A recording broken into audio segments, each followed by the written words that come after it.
जिंदगी निकल जाना और जिंदगी जीने का आनंद, हर क्षण ऐसा हो जो हमें लगे कि मैं धन्य हो रहा हूं। हर कार्य ऐसा हो जिसमें हमें लगे कि मैं गौरवान्वित हो रहा हूं। एक आनंद की अनुभूति हो, ऐसी जिंदगी प्रकृति नहीं देने वाली है। प्रकृति रॉ मटेरियल देती है, प्रकृति रॉ मटेरियल देती है। उससे क्या बनाना है वह निर्णय आपका है, और बनाने का नाम ही विज्ञान है। विज्ञान के पास रॉ मटेरियल नहीं है, रॉ मटेरियल तो प्रकृति के पास है। नीम का पेड़ प्रकृति के पास है, लेकिन नीम को औषधि बनाना प्रकृति का काम नहीं, वो विज्ञान का काम। हर वस्तु प्रकृति में है। विज्ञान किसी वस्तु का निर्माता नहीं है। वस्तु शाश्वत अविनाशी होती है। उस वस्तु का जो विशेष गुण प्रकट किया जाता है वो प्रकृति के हाथ में नहीं है, वह हमारे तुम्हारे हाथ में। कितनी वस्तुएं हैं जो संसार में भरी पड़ी है वनस्पति के रूप में, लेकिन वैद्य उसे हाथ में जाते ही औषधि बना देता है। पृथ्वी में पड़े हुए हैं सारे रत्न, जो प्रकृति तो कहती है हमारे लिए तो ये सब पृथ्वी काय है, कोई अंतर नहीं है। एक सैंडस्टोन में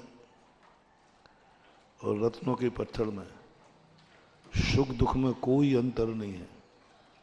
सब पृथ्वी काय हैं, सब स्थावर हैं। किंचित मात्र भी अनुभूति में अंतर नहीं है। चाहे वो डायमंड का पृथ्वी काय हो, चाहे वो सिद्ध शिला का पृथ्वी काय हो। सिद्ध शिला में भी जो पृथ्वी काय है और अपने यहां भी जो पृथ्वी काय है, दोनों के अनुभव में कोई अंतर नहीं, किंचित मात्र भी।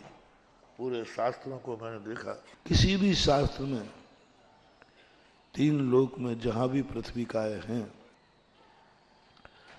सिद्ध शिला में जन्मने वाला पृथ्वी काय पुण्यात्मा है, सो बात नहीं। नीचे बात विलय में जन्मने वाला पृथ्वी काय पापात्मा है, सो बात नहीं। सभी है।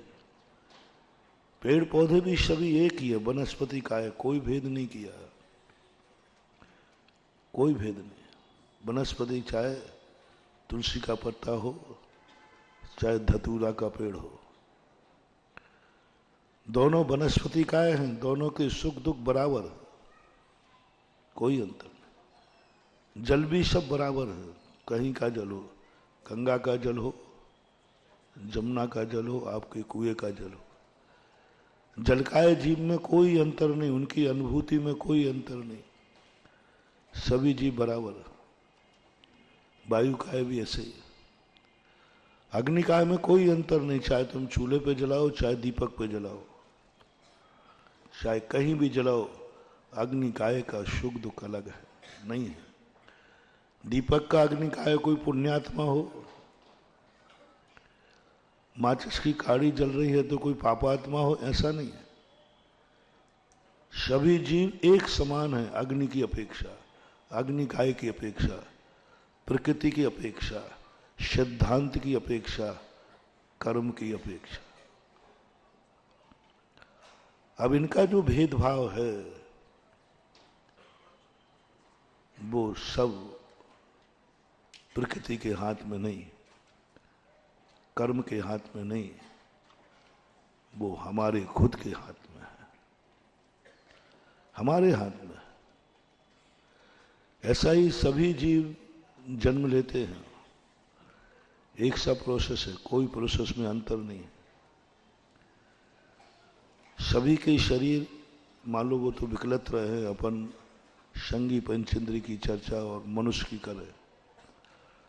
प्रकृति के हाथ में जो था उसने कोई भेद नहीं किया। तीर्थंकरों का जन्म भी माँ के उदर से हुआ। तीर्थंकर के का शरीर भी कोई अलग से वीआईपी नहीं, मात पिता रज वीरज मिलकर रहते। तीर्थंकर की भी, तीर्थंकर का शरीर जो 10 अतिशयों से सहित है, लेकिन उसी रॉ मटेरियल से बना। तीर्थंकर का विकास भी गर्भ में उसी रूप में हुआ जैसे सब जीवों का होता है।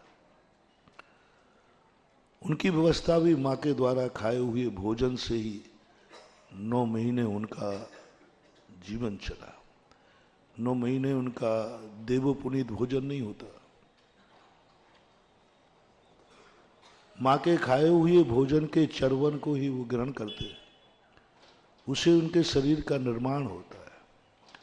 प्रकृति कहती है मैं पक्षपात नहीं करूंगी, चाहे तुम तीर्थंकर हो, चक्रवर्ती हो, चाहे गरीब हो, एक समान प्रोसेस है, किंचित मात्र भी अंतर नहीं। उसके बाद जब जन्म होता है, जब बाहर जीव दुनिया को देखता है, इस दुनिया के जन्म लेने के बाद जिंदगी हमारे हाथ में है। अब हमारे हाथ में है, अपनों के हाथ में। हम जन्मोत्सव कैसा मनाते हैं? प्रकृति कहती है अब हमारे क्षेत्र से बाहर हो गया, इसका जन्म हो गया, अब हमारे अधीन नहीं रहा। अब ये जाने जिनके यहां जन्म लिया है वो जाने।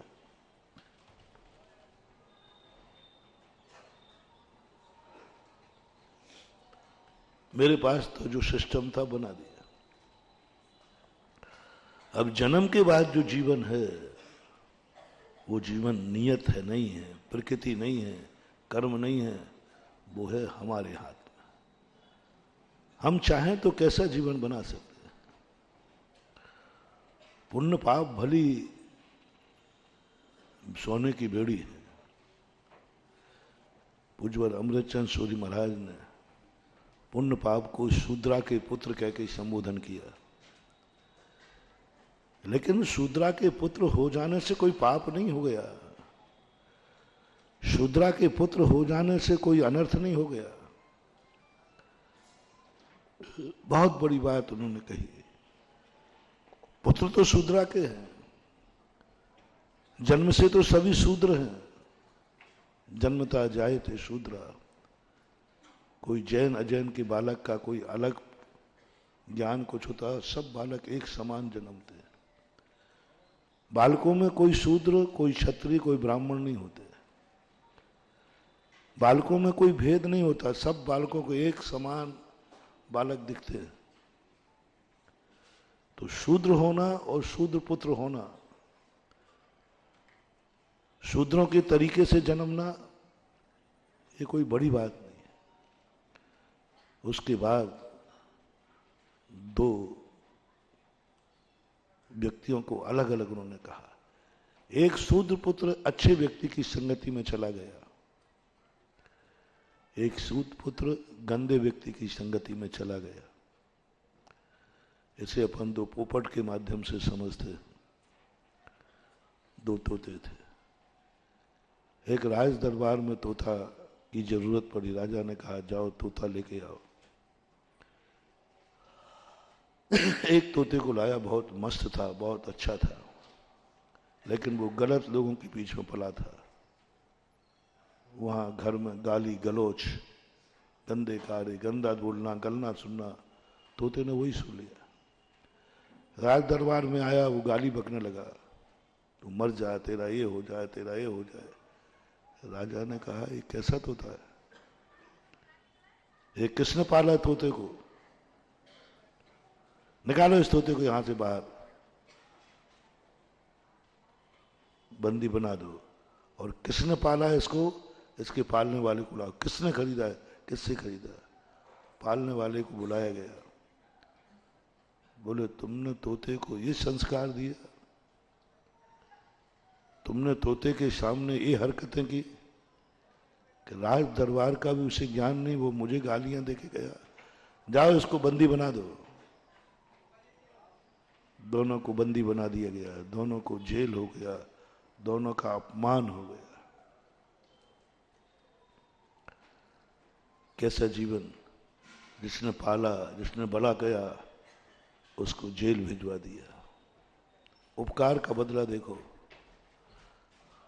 उसने उपकार किया, उसको पाला, पोसा, बड़ा किया, पालने वाले को पुरस्कार में जेल मिला, अपमान मिला, मृत्यु मिली।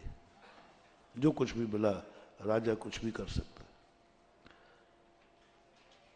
दूसरा जो पोपट था, तोता था, वो एक अच्छे घर में गया, अच्छे स्थान पर गया, जहां सब अच्छी भाषा बोलते थे, अच्छा संस्कार देते थे। सब कोई आता तो आइए साहब, जय जिनेंद्र साहब, राम राम साहब, जय जो भी है, बहुत सम्मान के साथ बैठिए, सब कुशल तो है। तोता बताते हैं कि नकल करने में तोता माहिर होता है। तो जो कोई सामने आवे उसको सबको जय जिनेंद्र, आइए साहब बैठिए, कुशल तो है, सब है, अवभाग्य आप पधारे, अवभाग्य, ऐसे अच्छे अच्छे शब्द सीख लिए, मंगल पाठ सीख लिए। उस तोते को राज दरबार में ले जाया गया और जाते ही उसने बस, ओह अवभाग्य मेरे राजा के दरबार में पधारे, जो कुछ भी बोल सकता था। राजा ने कहा कि तोता भी इतना अच्छा होता है? तोता भी इतना अच्छा होता है क्या? पशु में भी इतने संस्कार होते हैं क्या? पशु भी ऐसा हो सकता है क्या? एक पक्षी, हम तो समझते थे कि ये सज्जनता, साधुता, पशुओं में भी कभी ऐसा हो सकता है? इतने बढ़िया श्लोक बोल रहा है, इतने बढ़िया सम्मान दे रहा है, वाणी में कितनी विनम्रता है। बुलाओ किसने पाला है इसको?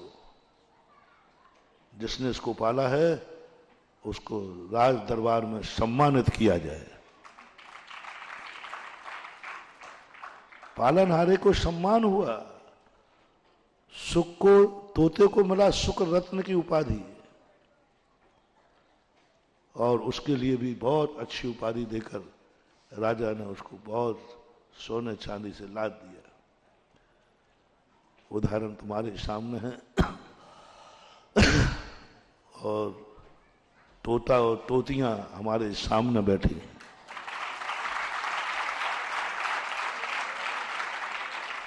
उदाहरण तुम्हारे सामने बैठा हूं और तोता तोतिया मेरे सामने बैठे। फैसला आपको करना है, प्रकृति को नहीं,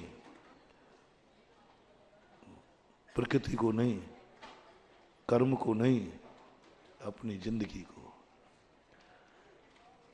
भले तुम शूद्र पुत्र हो, शूद्र के समान जन्मे हो, सब कुछ ठीक है, लेकिन उसके बाद जो जीवन है, जीवन ऐसा भी हो सकता है कि तुम इस संस्थान को भी बदनाम करा सकते हो, मुझे भी बदनाम करा सकते हो, समय सार को भी बदनाम करा सकते हो, इस शास्त्रीय उपाधि को भी बदनाम करा सकते हो, अपमानित। शास्त्रीय उपाधि को भी तुम अपमानित करा सकते हो, तुम चाहो तो। और तुम्हारे संस्कार, तुम्हारे आदत, तुम्हारे बोलचाल की भाषा, तुम्हारे रहन सहन की भाषा, तुम्हारे खान पीन की भाषा, तुम्हारे मन के विचारों की भाषा, तुम्हारी दृष्टि, तुम्हारे कान, तुम्हारा मुंह, तुम्हारे हाथ, तुम्हारे पैर, तुम्हारी जिंदगी, तुम्हें ही नहीं, जिसने तुम्हें पाला है उन माँ बाप को, जिसने तुम्हें पाला है संस्थान ने, जिसने तुम्हें आशीर्वाद दिया है महाराज, ये सब तुम्हारे उसी कैटेगरी में है। ये सब पालनहारे में है, जिससे तुम्हें एक अक्षर का भी ज्ञान मिला है, जिससे तुम्हें कुछ अनुभूति ऐसी हुई है कि मैं कहाँ था, मुझे कहाँ पहुंचा दिया। क्या इस उम्र में मैं और पहुंच पाता? तो जिसका आपको महसूस हो वो तुम्हारा पालनहारा है। अब तुम्हारी जिंदगी में जो तुम्हें करना है करना, बस एक ध्यान रखना, तुम्हें जेल हो जाए तो हो जाए, तुम्हें मृत्यु दंड मिले तो मिल जाए, लेकिन इतना सा ध्यान रखना कहीं पालनहारे को जेल ना हो जाए।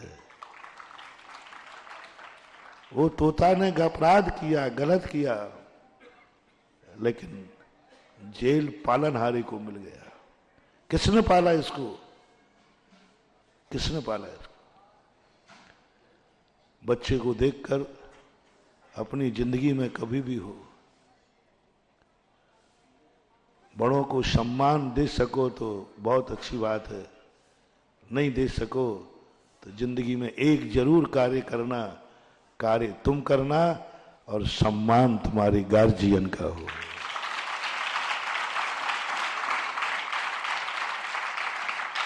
कहीं ऐसा ना हो कि तुम्हारे कार्य से उनकी इज्जत धूल में मिल जाए, उन्होंने जो इज्जत कमाई है वो धूल में मिल जाए, उन्होंने जो अपने जीवन में कमाया वो धूल में मिल जाए, उन्होंने जो सम्मान कराया वो अपमान में। ऐसे लड़के पैदा किए, ऐसे होते हैं संस्थान के बच्चे, यही पढ़ाते हैं तुम्हारे महाराज सुधा सागर। सभी कहते हैं तुमसे कोई कुछ नहीं कहेगा, तुमसे कोई कुछ नहीं कहेगा। सीधा अंदाज जाता है, बेटा जब भी गलती करता है दुनिया उसके बाप पर जाती है। शिष्य कभी कोई गलती करता है सीधा गुरु पर लांछन जाता है। रास्ते में कोई लूटता है सीधा वो रास्ता बदनाम होता है। समय सार के अंदर का दाया, रास्ते में लुटेरे रहते हैं, बदनाम कौन हो जाता है? अरे भैया वो रास्ता बहुत खतरनाक है। अरे रास्ता कहाँ खतरनाक है? लूटा लुटेरों ने है, बदनाम रास्ता। गलती बालक करता है, बदनाम बाप होता है, बदनाम गुरु होता है। धर्मी गलती करता है, बदनाम धर्म होता है। जैन धर्म में ऐसा, जैन कुल में ऐसा, जैनी गलती करता है बदनामी जैन की होती है, जैन धर्म की, जैन जाति की होती है, जैन कुल की होती है। तो तुम्हारी जिंदगी में आज उपसंहार में एक गुरु मंत्र दे रहा हूं कि अपनी जिंदगी में पहले तो किन किन के उपकार तुम्हारे ऊपर हैं। जन्म जाता का, कुल का, जाति का, उसके बाद संस्थान का, धर्म का, पढ़ाने वालों का, हम साधुओं का, इन सब की लिस्ट बना लो और प्रतिज्ञा कर लो, इन सबको सम्मान दिला पाऊं या न दिला पाऊं, मेरे कारण से, मेरे कृत्य के कारण से मैं कभी इनका अपमान नहीं होने दूंगा। मैं जिस कुल में जन्मा हूं, इसकी जो कुल की इज्जत है, मैं इज्जत बढ़ा पाऊं या ना बढ़ा पाऊं, मेरे कारण से इस कुल की इज्जत कम नहीं होने दूंगा। बढ़ाने की बात अभी नहीं कह रहा हूं। मैं जिस जाति में जन्मा हूं, मेरे कारण से जाति का इज्जत कम नहीं होगी।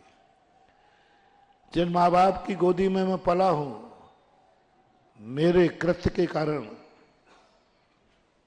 मेरे सोच के कारण, सब पे लगा लेना, बदनामी एक तरफ से नहीं है। तुम्हारी 24 घंटे की हर हरकत में कोई भी हरकत बदनामी कर सकती है। तुम्हारे कपड़ों से बदनामी हो सकती है। तुम ये मत समझना कि बदनामी का अर्थ व्यसन करना, बदनामी का अर्थ दुर्गुणी होना। तुम्हारा कपड़ा भी, तुम्हारे पहनने की पोशाक भी, इन सबको बदनाम कर सकती है। पोशाक ही नहीं, पोशाक के साथ आपका खान पान, आपकी थाली, आपकी भोजन की थाली इन सबको बदनाम कर सकती है। क्या खा रहे हो आप? एक चाट के ठेले पर खड़े हुए चाट खा रहे हैं। आप चाट नहीं खा रहे हैं, इन 5 लोगों का बदनाम कर रहे हैं, अपमान कर रहे हैं। चाट करने में कोई पाप का बंध नहीं होता।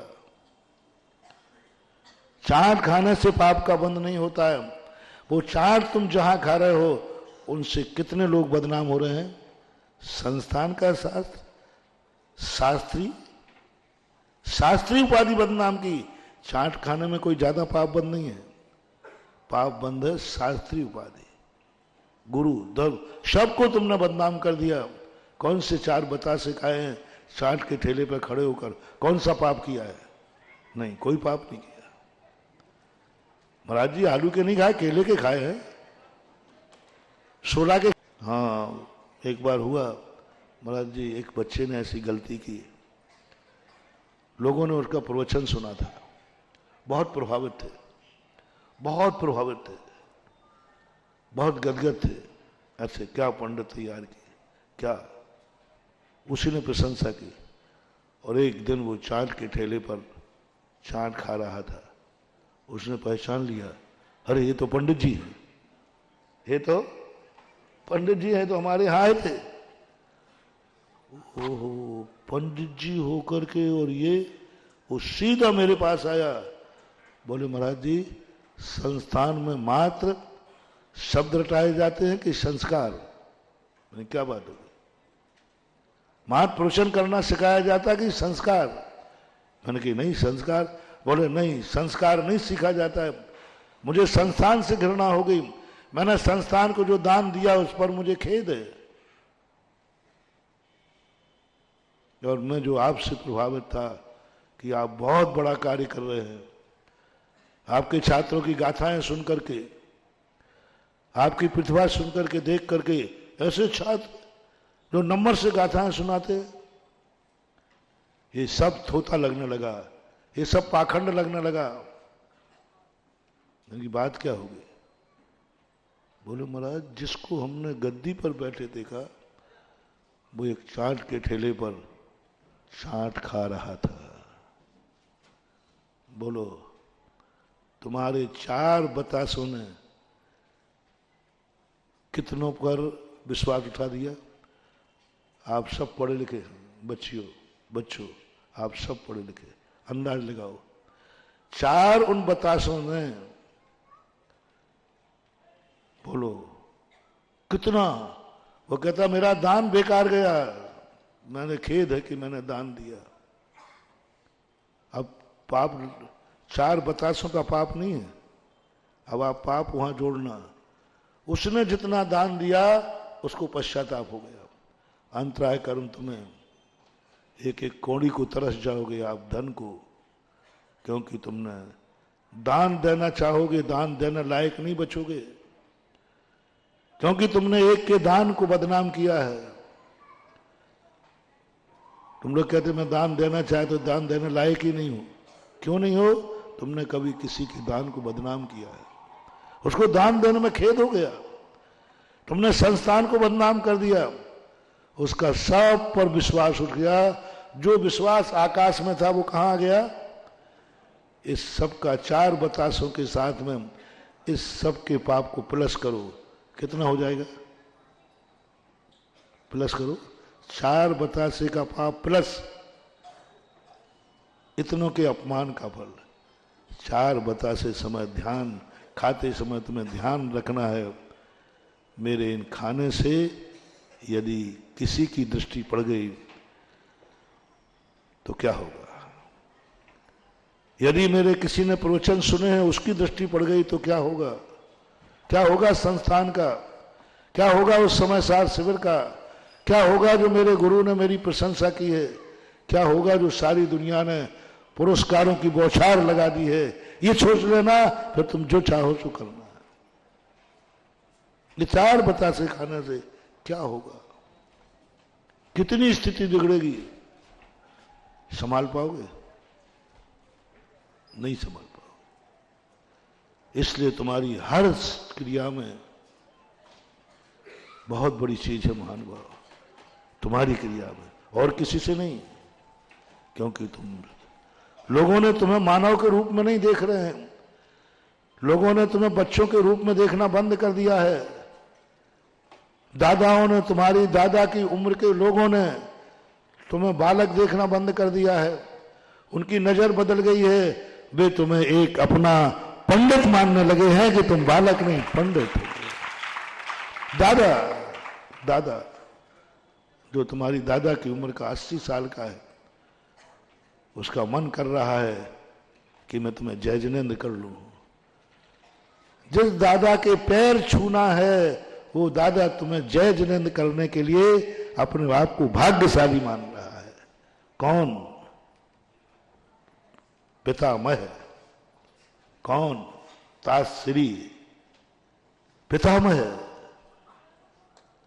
पितामह की उम्र के लोग तुम्हारे लिए अपने आप तुम्हारे आते ही खड़े हो जाते हैं। पंडित जी आ गए, तुम नहीं बोल पाए, बोलो ऐसा होता है कि नहीं? जब तुम प्रवचन करने जाते हो तो बड़े बूढ़े बूढ़े लोग बोले, पंडित जी जय जिनेंद्र, बोलो होता है ऐसा कि नहीं? जय कुमार जी, अरुण जी, होता है कि नहीं? तुम लोग भी तो गए, तुमसे बड़ी उम्र वाला भी और जय जिनेंद्र करके ऐसे नहीं अवभाग्य मानता है, मैंने पंडित जी को जय जिनेंद्र कर लिया। ये अनुभूति होती, ये अनुभव में आ रहा है उनको। दादा के लिए, पितामह के लिए तुम्हारी उम्र देखो क्या है, उनकी उम्र देखो क्या है, तुम्हारा पद कितना ऊंचा हो गया। एक पितामह आपको जय जिनेंद्र कर कर अपने जीवन को धन्य मान रहा है। आज मैंने, बालक खत्म हो गए, तुम बालक नहीं रहे, बालक नहीं रहे तुम उस पितामह के लिए भी सम्माननीय हो गए, आदरणीय हो गए। वो तुम्हें ध्यान रखना है हर क्रिया में। अभी तक तुम दुनिया को, दोनों लोग सुना, अभी तक तुम दुनिया को इस स्टेज में, संस्थान में आने के पहले आप सारी दुनिया को 2 आंखों से देखते थे, तुम्हें कोई नहीं देखता था। क्या कहा? तुम अपनी 2 आंखों से सारी दुनिया को देखते थे, तुम्हें कोई नहीं देखता है। अब तुम 2 आंखों से दुनिया देखोगे और 1000 आंखें तुम्हें देखेंगी। तुम्हारी तो आज भी 2 ही आंखें हैं। संस्थान के पहले भी 2 आंखें थी, आज भी 2 आंखें हैं। महाराज बन जाओ तब भी, लेकिन नजरिया क्या बदल गया? हम दुनिया को 2 आंखों से देखते हैं, दुनिया हमें 1000 आंखों से देख रही है। 1000 आंखें देख रही हैं तुम्हारे लिए। जब तुम कोई भी हरकत करो, जब तुम कोई ड्रेस पहनो, जब तुम काला चश्मा लगाओ, जब तुम हीरो बनने का भाव आवे, तो ये मत देखना कि दुनिया में कोई वो व्यक्ति भी होगा जहां तुम प्रवचन करने गए होगे, वो व्यक्ति भी देखेगा। ये सोच करके तुम अपना भेष करना, सोच करके तुम भोजन करना।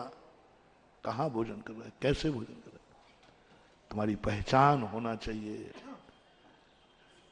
तुम्हारी पहचान होना चाहिए, बदनाम नहीं होना चाहिए। तुम्हारा मन का विचार तुम्हें खुद सोचना है।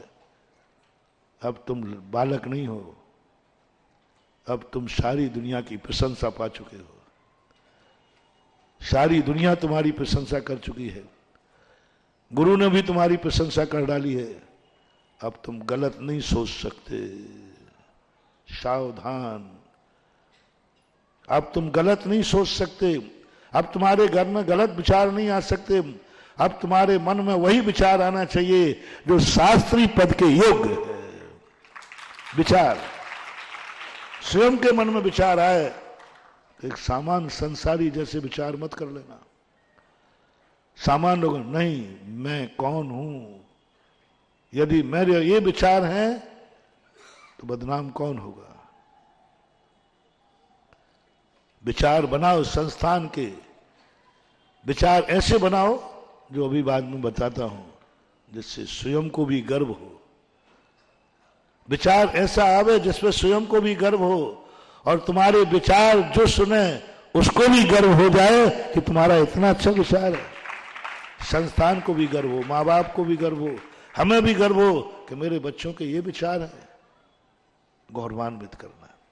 तुम्हारी आंख विचारनी है, आंख भी हर कुछ नहीं देख सकते आप कहीं देख रहे हैं, आप कहीं मोबाइल में कुछ देख रहे हैं, आप टीवी में कुछ देख रहे हैं, आप किसी पोस्टर को देख रहे हैं, आप खड़े हुए कोई दृश्य देख रहे हैं। सावधान, आपकी आंख संस्थान को बदनाम कर सकती है, आपकी आंख एक दानी का विश्वास उठा सकती है, आपकी आंख लोगों के मन में घृणा पैदा कर सकती है। आपकी आंख, मात आपने आंख से किसी तरफ देखा, तुम तो उसको देखने में लग जाओगे, तुम्हें 1000 आंखें देखेंगी। क्या देख रहे हैं, क्या है इनके मोबाइल पे, क्या है इनके पास, वो सारी आंखें तुम्हारे लिए सवाल। किसी भी गंदे चित्र को देखने में इतना बड़ा पाप नहीं है, लेकिन कौन देख रहा है? जैन दर्शन की बड़ी विचित्रता है, कोई क्रिया ना पुण्य है ना पाप है, वो क्रिया कौन कर रहा है? कौन कर रहा है? वह कर रहा है जो जगत में सम्मान पा चुका है, वह कर रहा है जो जगत के लोगों के उच्चासन पा चुका है, वह कर रहा है जो समय सार ग्रंथ में पढ़ करके पुरस्कार पा चुका है, वह कर रहा है जिसको गुरु मुख ने इतना पात्र समझा, इतना पात्र समझा कि अनमोल रत्न जो सिंगनी का दूध था वो भी पिला दिया तुम्हें, ऐसा समझा तुम। गुरु जिसको पात्र समझ लेते हैं महानुभाव, वो पात्र पीतल का नहीं, वो पात्र सोने का हो जाता है। तुम सोने के थे या नहीं मुझे पता नहीं है, लेकिन गुरु ने तुम्हें ज्ञान देने के योग्य समझ लिया, समझ लेना तुम सोने के ही पात्र हो, क्योंकि गुरु का ज्ञान पीतल के पात्र में नहीं दिया जाता है। ये जिनवाणी, ये वचन सिंगनी के दूध के समान बालक को पिलाए जाते हैं। सिंगनी का दूध दुनिया का कोई बालक नहीं पी सकता, सिंगनी का दूध सिंगनी का ही बालक पिएगा, कोई नहीं पी सकता, पी नहीं सकता। बर्तन को फाड़ दे, ऐसा कहते हैं लोग। सिंगनी का दूध यदि किसी बर्तन में जाए तो बर्तन फट जाता है, बर्तन फूट जाता है, और कोई दूसरा बालक पी तो उसका पेट फट जाएगा, मर जाएगा। सिंगनी का दूध पीने के लिए सिंगनी का बालक होना पड़ेगा। और गुरु ने तुम्हें ज्ञानामृत दिया है ये मान के कि ये भी सिंगनी के बच्चे हैं, ये भी मेरे बच्चे हैं, ये भी मेरे मारे, अन्यथा पिलाते नहीं, अन्यथा ये दूध तुम्हारे योग्य था ही नहीं। तो तुम्हें सोचना है कि तुम्हारी आंख हमारे गुरु का दिया हुआ ज्ञान को निरर्थक कर सकता है। पोस्टर देखने में कोई मतलब नहीं। तुम्हारे पास मोबाइल है, तुम्हारा मोबाइल सारे संस्थान को बदनाम कर सकता है। किसी ने मोबाइल सुना और उसमें कोई गाना लगा था, और आपने किसी को मोबाइल किया, उसने कहा कौन बोल रहा है साहब? बोले सांगानेर का शास्त्री। शास्त्री और मोबाइल की टोन, तो मोबाइल का गाना। बोलो कितनी छोटी बात है, मोबाइल का गाना टोन होती ना, कुछ बोलता है वो, जब तुम लोग घंटी बजती ना तो आवाजें आती। अब वो टोन उसको सुनाई पड़ी और उसने जब कहा कौन? सांगानेर का शास्त्री। कौन? वही जो आप मेरे यहाँ प्रवचन करने आए थे। अब खत्म हो गया, सब कुछ खत्म हो गया। सवाल फोन का नहीं है, सवाल उस गाने का नहीं है। गाने और फोन सुनने में कोई पाप ज्यादा नहीं लगता है, लेकिन उस गाने से कितने का विश्वास टूटा। पंडित जी आपके मोबाइल में ये गाना, आपके मोबाइल की ये टोन, बोलो उसके विश्वास का क्या होगा? बोलो उस समय सार का क्या होगा? आपके टोन में मोबाइल में तो समय सार की गाथा होना चाहिए, तब बनेगा कि भाई ये समय सार की गाथा। अयम इक्को खड़ु शुद्धो टेंशन नान मयो नबी अर्थ मज्ज किंचवी अन्नम परमाण मुक्ति। तुम्हारे मोबाइल में तो वो गाथा होना चाहिए, अरसम रूपम गंधम अव्वत्तम छेदना गुणम सद्दम जान लग गए गहणम मन दिट्ठ संठानम, ऐसी गाथाएं होना चाहिए, तब ये संस्थान की बात है। अरे ये फोन नियम से सांगानेर के संस्थान का है, क्योंकि इसमें समय सार की गाथा की टोन। मोबाइल पर भी संस्थान की पहचान हो, तुम्हारी जिंदगी की नहीं कह रहा हूं अभी, ये तो बहुत बड़ी बात है। मैं तो कहां तक की कल्पना कर रहा हूं कि मेरे संस्थान से निकले हुए बालक, मेरे संस्थान में पढ़ने हुए बालक का फोन भी संस्थान की ध्वजा लेकर चले। फोन भी कोई सुने कि ये टोन कहीं से आ ही नहीं सकती, नियम से ये टोन, और तुरंत कहे क्यों आप शास्त्री जी बोल रहे हैं ना? बोले अभी मैंने तो बताया ही नहीं। बोले समझ गए, आपके मोबाइल की टोन ने बता दिया। क्या समय सार की गाथा मोबाइल की टोन नहीं हो सकती? नहीं, शायद मोबाइल वाले ने परहेज किया हो कि समय सार की गाथा टोन में नहीं होगी। बोलो ना, नहीं हो सकती क्या? कुछ भी हो सकती, कुछ भी हो सकती। क्यों नहीं हो सकती नमोकार मंत्र की टोन? क्यों नहीं हो सकती? क्यों नहीं हो सकती नमः श्री वर्धमान आय निर्धूत करुणात्मने? क्यों नहीं हो सकती मोक्ष मार्ग से नेतारम वेतारम कर्म भूताम ज्ञातारम विश्व तत्वानाम बंदे? क्यों नहीं हो सकती? ये बनाओ, इसका ये है। तुम लोग कहते महाराज आपका ऋण कैसे चुकाऊंगा? मेरा ऋण तुम्हारी क्या औकात है जो चुका पाओ? ब्याज ही नहीं चुका पाओ रे, मूल तो तुम्हारी 100 पीढ़ियां भी नहीं चुका पाए। गुरु का ऋण चुकाया नहीं जाता है। कुछ ऐसा करो कि गुरु ऋण माफ कर देता है। चुकाने का तो सवाल ही नहीं है, क्योंकि वो तो अपने आप में कहा है, इतना तक कहा किसी नीतिकार ने, यह तन विष की बेलड़ी गुरु अमृत की खान, शीश दे यदि गुरु मले तो भी सस्ता। अब क्या करोगे? कहां तक चुकाओगे? चुकाने का कोई सवाल ही नहीं, चुका ही नहीं सकते। बस कुछ ऐसा करना है जो गुरु प्रसन्न हो जाए और सारा ऋण माफ हो जाए।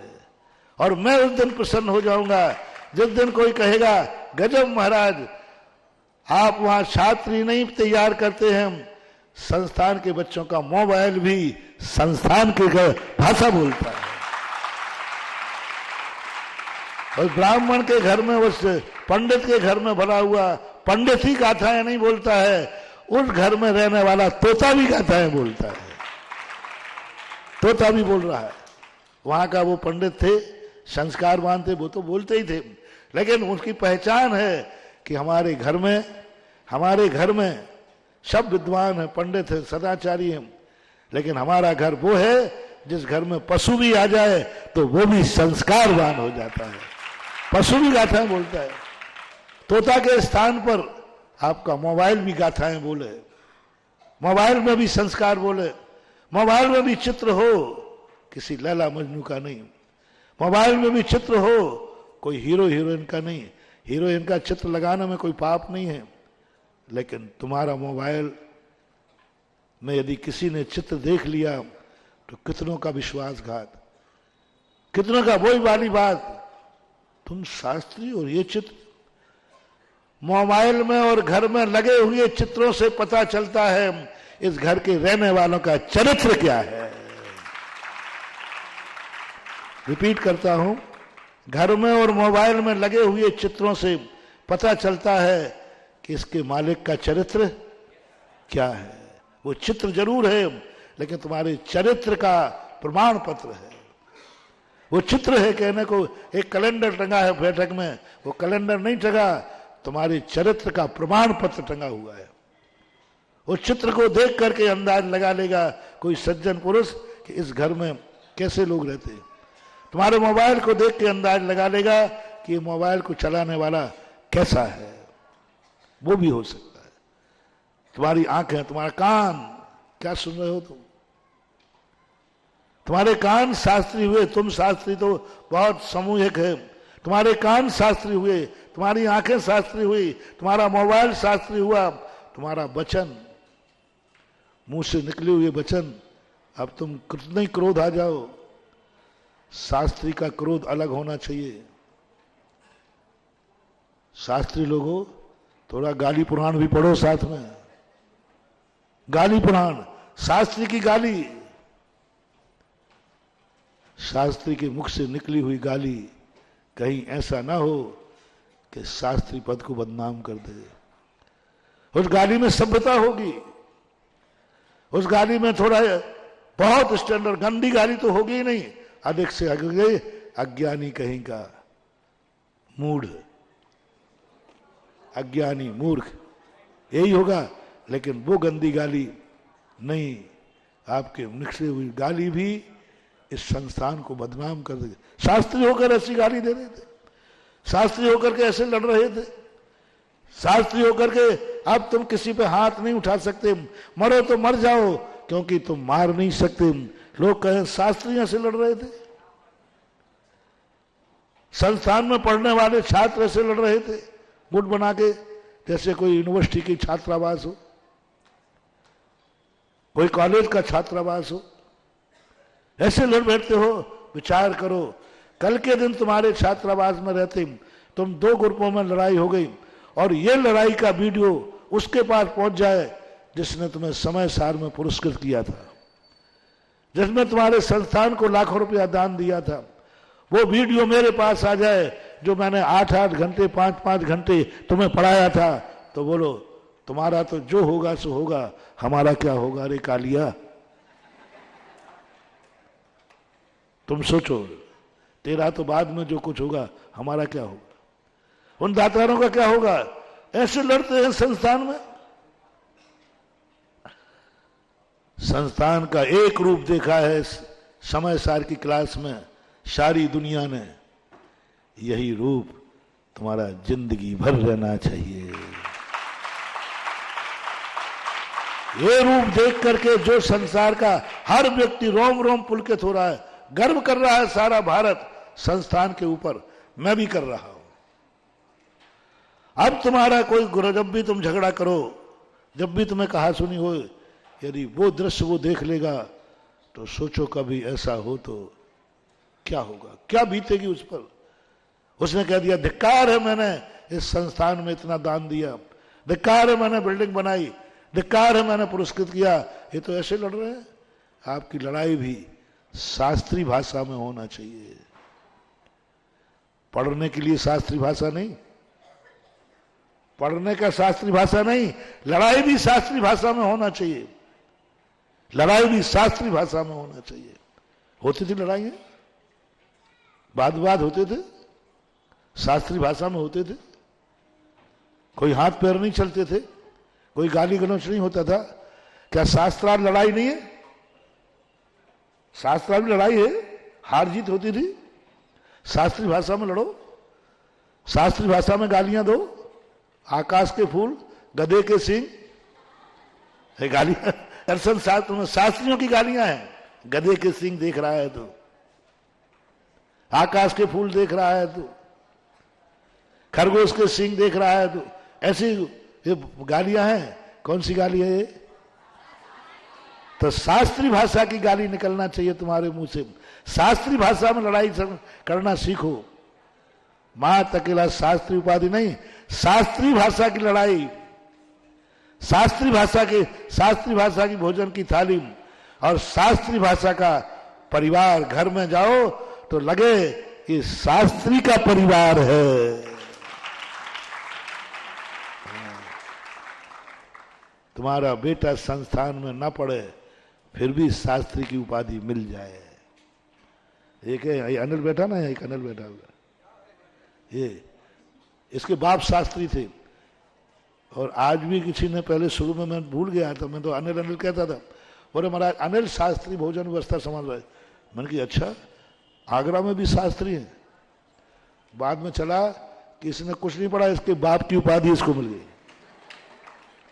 बिना पढ़े लिखे शास्त्री, अनिल शास्त्री कहने लगे। क्या संस्कार! धन्य है जो पिता बेटे ने शास्त्री नहीं की, लेकिन लोग आज भी बाप के मरने के बाद उसकी शास्त्री उपाधि बेटा जीवित रखे। बाप मर गया लेकिन शास्त्री संस्कार दे गया। तुम्हारा घर भी जिस घर में तुम रहते हो, दुनिया को पता चले शास्त्री का घर है, हे पंडित जी का घर है, यहां आज भी जीवित है। अच्छा, आप और कह दो, आपके पिता की पहचान, पिता के नाम से तुम नहीं जाने जाओ। अच्छा, आप संस्थान के शास्त्री जी के पिताजी हो। ओह, सारी दुनिया बनती है अपने बाप की पहचान से जीती है, और ज्ञानी वो होता है जो बाप की पहचान बन जाता है। दुनिया जानते हैं दो सम्मान, इस बेटे को कोई पूछ नहीं रहा था। लोगों ने कहा मालूम आप किसका बेटा? अच्छा अच्छा, उनका बेटा, आइए साहब आइए। ये बाप का सम्मान से तुम्हें सम्मान मिल गया, सारी दुनिया को मिलता है। तुम्हें वो सम्मान मिलना चाहिए कि जिस बाप को कोई पूछ नहीं रहा था, लेकिन जैसे ही सामने के, मालूम नहीं ये किसके पिताजी हैं? अच्छा अच्छा, उस देवता के पिताजी हैं, उस संस्थान के शास्त्री के पिताजी हैं। आइए पिताजी आइए। लो, शास्त्री तुमने की और सम्मान किसको दिला दिया? ये कला सीखना चाहिए, बाप की पहचान से नहीं, गुरु की पहचान से नहीं।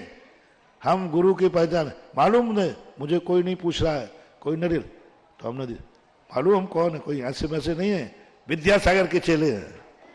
अच्छा अच्छा, आइए महाराज आइए आइए, क्या कहा आइए। तुम्हारा तो जीरो हो गया ना। क्यों ना ऐसा हो जाए जो तुम गुरु की पहचान बन जाओ। कौन जानता था दशरथ को? कौन दशरथ, कौन राम, ये कोई नहीं पूछता। कौन राम, ये पूछने की जरूरत नहीं। कौन दशरथ? राम के पिता से, पिता की पहचान बन गए। आज ज्ञान सागर कौन पूछता है? हमारे गुरु महाराज ज्ञान सागर की पहचान बना। कौन ज्ञान सागर? कौन विद्यासागर? कौन विद्यासागर? कोई पूछेगा भारत में आज? कोई नहीं पूछ, सब जानते विद्यासागर कौन है। मतलब भाई बताओ भाई, मैंने विद्यासागर नाम लिया, आचार्य विद्यासागर, तो तुम्हारे मन में आया कौन? मुझे कौन विद्यासागर? विद्यासागर तो एक था, एक है और एक ही। सब जानते हैं, सब जानते हैं। लेकिन जब मैंने ज्ञान सागर का नाम लिया तो महाराज जी कौन से ज्ञान सागर? आप नहीं जानते, वे वही ज्ञान सागर है, विद्यासागर। अरे आचार्य महाराज के गुरु हैं। अब कोई सम्मान नहीं था, सम्मान 100 गुना हो गया। किसके कारण से? आज आचार्य श्री ज्ञान सागर का सम्मान जो बड़ा है दुनिया की दृष्टि में, आचार्य श्री के कारण बड़ा है। आचार्य श्री को देखकर लोग, अच्छा ऐसे महाराज के ये गुरु हैं, और इतना सम्मान बढ़ा दिया। ये होना चाहिए। संस्थान के नाम से तुम्हारी पहचान ना हो, तुम्हारे नाम से संस्थान की पहचान हो। जैन के नाम से तुम्हारी पहचान नहीं हो, तुम्हारे क्रियाकलापों से जैन की पहचान हो। गुरु के नाम से तुम नहीं पहचाने जाओ, तुम्हारे नाम से गुरु पहचाना जाए। ऐसी कोई कला होना चाहिए। हमारे नाम से धर्म जाना जाए। सिद्ध चक्र मंडल विधान से मैना सुंदरी का नाम ना हो, मैना सुंदरी के नाम से, बोलो ना, सिद्ध चक्र की पहचान बन गई। सिद्ध चक्र तो पहले भी था, लेकिन मैना सुंदरी ने ऐसा किया कि आज मैना सुंदरी सिद्ध चक्र की पहचान बन गई, महिमा बन गई। कौन सा सिद्ध चक्र? वही वाला ना जो मैना सुंदरी ने किया था। क्या हुआ? कौन सी दशमी? वो सुगंध दशमी जो सुगंधा ने की थी। ओह, दशमी तो पहले भी थी, लेकिन उसका नाम सुगंध दशमी हो गया।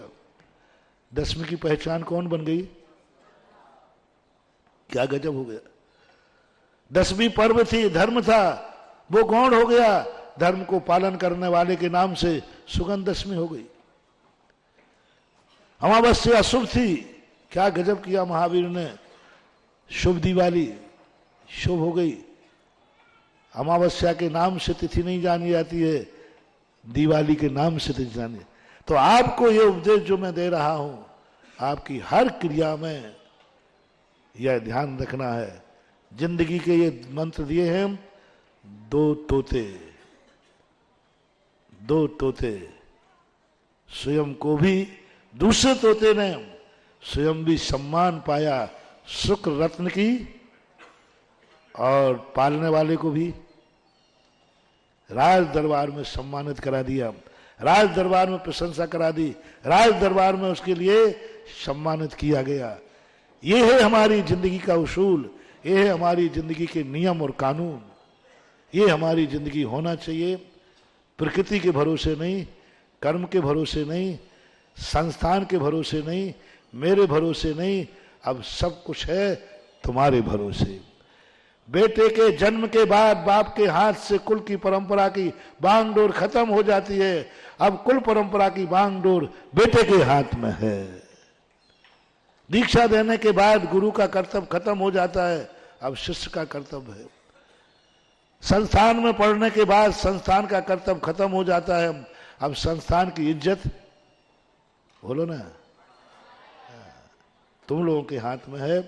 ये बात आज बहुत बात पते की मिली है, कुछ अंदर उतरा कि नहीं, कुछ खून खौला कि नहीं, कुछ भाव आया कि नहीं? हाँ, भाव आया हुआ। अब मुझे ज्यादा देखने की जरूरत नहीं, कभी मोबाइल ही चेक करवा लूंगा। कोई ज्यादा देखने की जरूरत नहीं, कभी तुम्हारे खान पान की स्थिति बता दूंगा। अपने जीवन को महानुभाव बस। और ऐसा करने के बाद दो मोटिवेशन, वह कार्य करो जिंदगी में जो स्वयं को भी गर्व हो, स्वयं भी मस्तक उठाने का भाव करें, स्वयं की नजरों में उठना सीखो। दुनिया की नजरों से गिरो या ना गिरो, सबसे ज्यादा निकृष्ट व्यक्ति वह है जो स्वयं की नजरों में गिर गया। अपनी जिंदगी का एक मोटिवेशन लो, आप कभी अपनी खुद की नजरों में मत गिरना, खुद की शर्मिंदगी महसूस ना हो। कहीं ऐसा ना हो तुम्हारे कृत्य से तुम बाजार में निकलने के लिए शर्म कर रहे हो, तुम्हें मंदिर जाने में शर्म लग रही है, तुम अब कहीं निकलने लायक नहीं हो, अब तुम महाराज के पास जाने लायक नहीं हो, अब तुम कुछ भी नहीं कर सकते। क्यों? कोई नहीं कर रहा है, महाराज मुझे खुद गिलानी आ रही है। ऐसा कृत्य मत करना जो स्वयं की नजरों में गिर जाओ, जो स्वयं को अपमानित करे, जो स्वयं में महसूस करे कि मैं गलत कर रहा हूं। दूसरों की नहीं, शास्त्रों की नहीं, अपने आप में कि ये मेरी जिंदगी में गलत हो रहा है, एक मोटिवेशन। दूसरा, तुम्हें वह कृत्य करना है जो अभी मैंने प्रवचन दिया, जिसने तुम्हारे ऊपर उपकार किया है उनको तुम्हारी हर क्रिया सुनकर गर्व हो जाए, उनका मस्तक ऊंचा उठ जाए, जाओ सारा ऋण माफ हो गया।